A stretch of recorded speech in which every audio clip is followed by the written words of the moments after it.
Brad Williams, Excel Primes, limited dates to the next 30 days. We can set this up from today. That's simple. Why don't we just extend this a little bit? I'm going to show you both ways. Data validation, as you know, is just straightforward. We're going to use and C5 greater than C2. We're going to use an inputted date for 2029. I was thinking about using a random, but I don't want to do that because it would really screw up the validation part. What we're just doing is we're going to focus on this date here, and that would be 3/12/2029. And we want to make sure all dates are within 30 days from that date.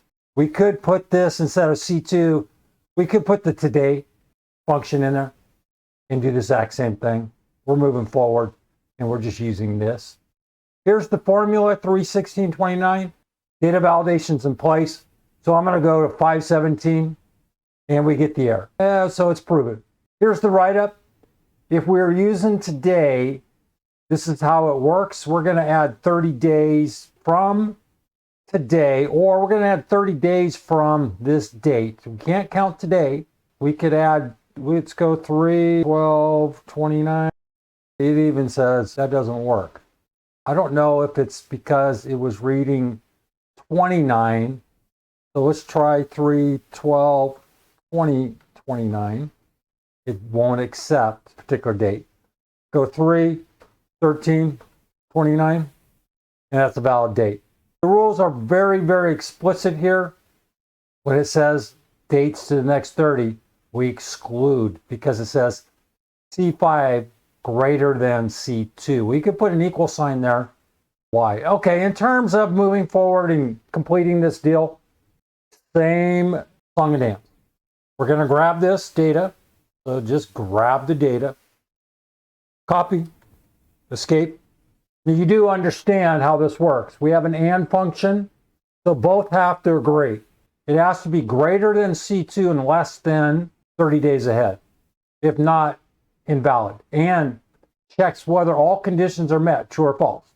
Because these are buried in an AND, we have to follow these rules. Today, we know what today is. It would be today. The actual implementation, we grab the formula, copy. Remember, if we do this and we put it over here in C or in D or whatever, our dates are going to be screwed up. So we're going to have to put E, and I don't want to do that. You're going to put this in. Well, let's just go ahead and do it. Copy. We're going to highlight this range. We're going to go to data. Data validation, settings. What are we doing? We are using custom. So we hit custom, Control V, change the C's to E's, E, because that's the data we're putting. We have to keep C2 the same. C5, we have to change to E. And we want to keep C2 the same. I'm not going to put anything with the error message. Go OK.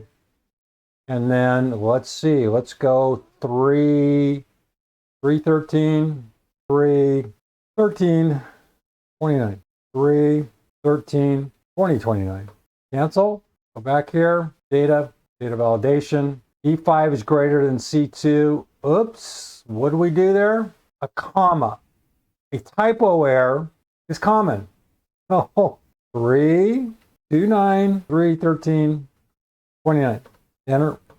Data validation, E5 greater than C5, E5 less than or equal to C2 plus 30. Okay, E5 and E5 greater than C2, E5 less than or equal to C2 plus 30, and E5. All right, a typo error created the problem. Here's the data validation, data validation, E5 greater than C2, E5 less than or equal to C2 plus 30.